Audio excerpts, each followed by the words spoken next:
அனைவருக்கும் வணக்கம். போன வீடியோல HTMLனா என்னன்னு பார்த்திருந்தோம். இந்த வீடியோல அந்த HTML பில்ட் பண்றதுக்கான டூல்ஸ் என்னென்னலாம் தேவை அப்படிங்கிறத பார்க்கலாம். ஸோ ஒரு ஆடியோ ஃபைல்னா வந்துட்டு .mp3 ஃபார்மேட்ல இருக்கும். ஒரு இமேஜ்னா வந்துட்டு .jpgல இருக்கும். அதே மாதிரி தான் ஒரு HTML ஃபைல் அப்படிங்கிறது வந்துட்டு .html அப்படின்ட்டு ஒரு ஃபைல் எக்ஸ்டென்ஷனோட இருக்குங்க. ஃபார் எக்ஸாம்பிள் நான் இங்க வந்துட்டு ஒரு hello.html அப்படிங்கிற ஒரு ஃபைல் வச்சிருக்கேன். ஸோ இந்த HTML ஃபைலை வந்துட்டு நான் ஓப்பன் பண்ணி ப்ரௌசரில் பார்க்கணுன்னா இதை நம்ம டபுள் கிளிக் பண்ணாவே போதும். இது வந்துட்டு டிஃபால்ட்டான ப்ரௌசரில் ஓப்பன் ஆகி வந்துடுங்க. ஸோ இங்கே பார்த்தோம்னா ஃபைலோட லொக்கேஷன் ப்ளஸ் வந்துட்டு ஃபைலோட நேம் இருக்கும். ஸோ இந்த இந்த யூஆர்எல் கொடுத்தாலும் வந்துட்டு நமக்கு இந்த பேஜ் ஓப்பன் ஆகுங்க.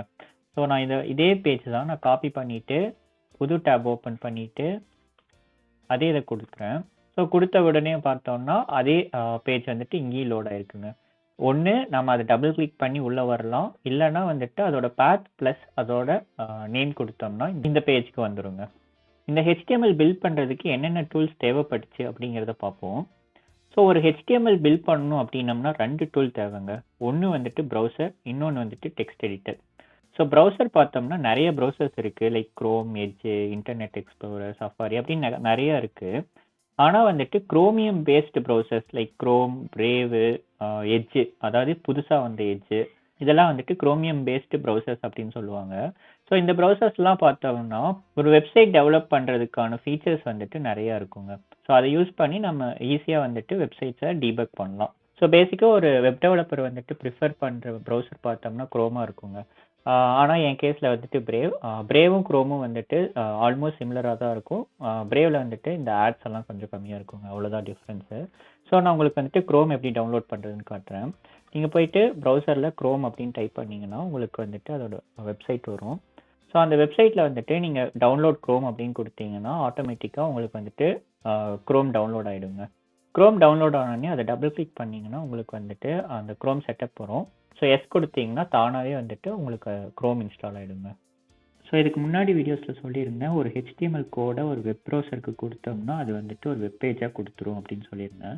ஸோ இந்த HTML கோட் வந்துட்டு நம்ம பில்ட் பண்ணணும்னா சில ப்ரோக்ராம்ஸ் தேவைங்க. அந்த ப்ரோக்ராம் பேர் தான் வந்துட்டு டெக்ஸ்ட் எடிட்டர். ஸோ இந்த டெக்ஸ்ட் எடிட்டர்ஸ் பார்த்தோம்னா விண்டோஸ்க்கு வந்துட்டு நோட் பேடுன்னு இருக்கும். இதே வந்துட்டு உபுண்டுக்கு பார்த்தோம்னா டெக்ஸ்ட் எடிட்டர்னு இருக்கும். இதே வந்துட்டு மேக்குக்கு பார்த்தோம்னா டெக்ஸ்ட் எடிட் அப்படின்ட்டு இருக்கும். ஸோ இந்த ப்ரோக்ராம்ஸ்லாம் வந்துட்டு பேசிக் ப்ரோக்ராம்ஸுங்க. இது வந்துட்டு உங்கள் சிஸ்டத்துக்கு கூடயே வந்துட்டு ப்ரீபில்ட்டாக வரும். இதை தவிர நிறைய டெக்ஸ்ட் எடிட்டர்ஸ் இருக்குது. ஸோ நீங்கள் வந்துட்டு ஒரு HTML கோட் பண்ணணும் அப்படின்னு நினச்சோம்னா நீங்கள் ஒரு பேசிக்கான டெக்ஸ்ட் எடிட்டரில் ஸ்டார்ட் பண்ணால் தான் உங்களுக்கு ஈஸியாக இருக்குங்க. இது எப்படின்னா வந்துட்டு நீங்கள் சின்ன வயசில் ஒரு சைக்கிள் ஓட்டிட்டு அதுக்கப்புறம் தான் வந்துட்டு நீங்கள் இப்போது பைக் ஓட்டுவீங்க. அதே மாதிரி தான் உங்களுக்கு வந்துட்டு பேசிக்காக என்னெல்லாம் தேவை அப்படிங்கிறது வந்துட்டு நீங்கள் பேசிக்கான எடிட்டரில் நீங்கள் டைப் பண்ணால் தான் உங்களுக்கு மெமரைஸ் ஆகும். இதே வந்துட்டு நீங்கள் டைரெக்டாக வந்துட்டு ஒரு அட்வான்ஸ்ட் டெக்ஸ்ட் எடிட்டர்ஸ் லைக் வந்துட்டு சப்ளைமோ, ஆட்டமோ ஆர் VS கோட் அது மாதிரி போயிட்டீங்கன்னா உங்களுக்கு வந்துட்டு பேசிக்காக உங்களுக்கு HTMLோட நாலேஜ் வராதுங்க. நான் உங்களுக்கு என்ன ரெக்கமெண்ட் பண்ணுவேன்னா ஒரு பேசிக் டெக்ஸ்ட் எடிட்டர். ஸோ இங்கே விண்டோஸ்க்கு பார்த்தோம்னா நோட் பேட் அதில் வந்துட்டு நீங்கள் ட்ரை பண்ணலாம். நீங்கள் லைட்டாக இந்த HTMLலாம் என்ன அப்படின்னு கொஞ்சம் புரிஞ்சதுக்கப்புறம் வந்துட்டு நீங்கள் அட்வான்ஸ்டாக VS கோடோ இல்லை ஆட்டமோ சப்ளைமோ நீங்கள் எதுக்கு வேணாலும் போய்க்கலாம். ஸோ இந்த அட்வான்ஸ்டு டெக்ஸ்ட் எடிட்டர்ஸ்லாம் பார்த்தோம்னா ஒவ்வொரு பர்சன்ஸ்க்கு வந்துட்டு ஒவ்வொரு மாதிரி ப்ரிஃபரன்ஸ் இருக்குங்க. ஸோ எனக்கு பிடிச்சது வந்துட்டு VS கோடுங்க. அப்கமிங் வீடியோஸில் வந்துட்டு நான் VS கோட் தான் யூஸ் பண்ணுவேன். ஸோ இந்த VS கோட் எப்படி இன்ஸ்டால் பண்ணுறதுன்னு பார்த்துடலாம். ஸோ நீங்கள் ப்ரௌசர் ஓப்பன் பண்ணிவிட்டு VS கோட்னு டைப் பண்ணுங்கள். அதில் வந்துட்டு டவுன்லோட் செக்ஷன் போனீங்கன்னா உங்கள் பிளாட்ஃபார்முக்கு தேவையான டவுன்லோட்ஸ்லாம் இருக்குங்க. இந்த VS கோட் அப்படிங்கிறத வந்துட்டு நீங்கள் எந்த பிளாட்ஃபார்மில் வேணாலும் யூஸ் பண்ணிக்கலாங்க.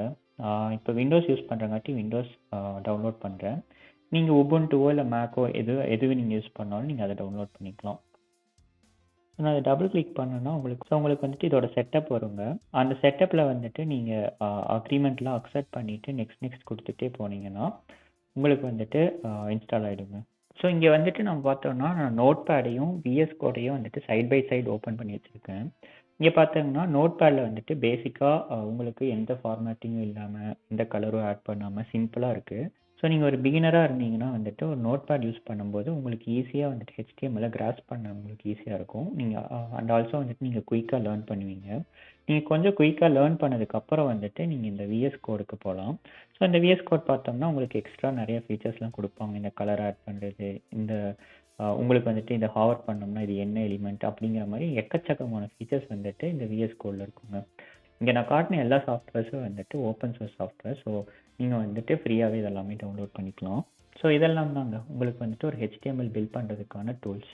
ஸோ நெக்ஸ்ட் வீடியோவில் டேக்ஸ்னால் என்ன, HTMLோட ஸ்ட்ரக்சர் எப்படி இருக்கணும் அப்படிங்கிறத பார்ப்போம்.